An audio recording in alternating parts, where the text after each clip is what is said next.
Bonjour, je suis Hakim Na'lam et je vous propose ma chronique du mercredi 22 novembre 2023. Elle s'intitule De l'abruptisme et de l'abruptité expliquée aux abrutis que nous sommes.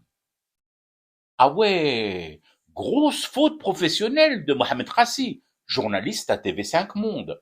Sa chaîne, dans un communiqué fleurant bon, le très bon, le très très bon, le très excellent et à journalisme cachère, reproche à ce mal prénommé Mohamed, a-t-on idée de porter du Mohamed par ces temps zamouriens, d'avoir interviewé d'une façon, et là je cite, trop abrupte le porte-parole de l'armée israélienne.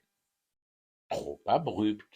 Que l'on m'excuse pour ma naïveté, mais j'ai connu des temps où l'on était félicité par son red-chef pour avoir été abrupt, teigneux et ne lâchant rien en interview. Il faut croire que les temps ont changé dans cette profession, du moins dans sa partie si liculuc, si prompte à indiquer les bonnes mœurs journalistiques aux attardés comme nous.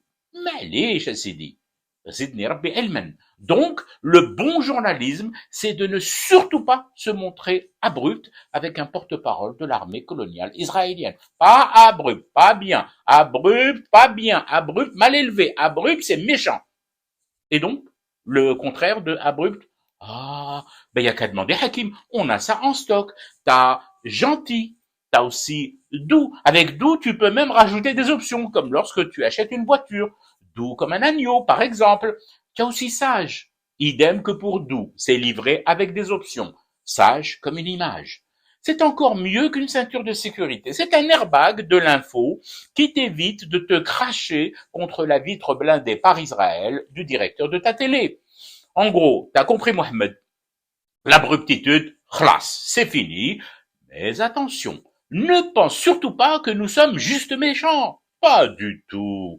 Nous ne te demandons pas d'éradiquer l'abruptitude que t'as apprise en école de journalisme. Évidemment pas. Tu la gardes en stock, bien enfouie. Nous pouvons même t'offrir un casier dans les vestiaires de la chaîne où tu la rangeras au fond, dans le noir. Pourquoi faire? Enfin, Momo, parce qu'elle pourra toujours servir, cette abruptitude. Un jour, faut pas désespérer, mon Mohamed. Ce jour viendra où, par accident climatique, suite à un réchauffement subit des températures, tu pourrais être amené à interviewer un Mohamed ou un Qadour. Et là, vas-y, Momo, lâche-toi, fais-toi plaisir, sois abrupt, sois teigneux, mords-le, tchape-le, Momo, tchape-le, bouffe-le et triple ton invité. Et du coup, pour bien te montrer notre générosité, tu pourrais même te voir promu red-chef des vestiaires et coffres à gros mots de la chaîne. Elle est pas belle, la vie, moi? Allez, fume du thé et reste éveillé à ton cauchemar qui continue. C'était Hakim Na'lam, je vous retrouve demain pour une autre chronique et une autre façon de dire son amour à l'Algérie.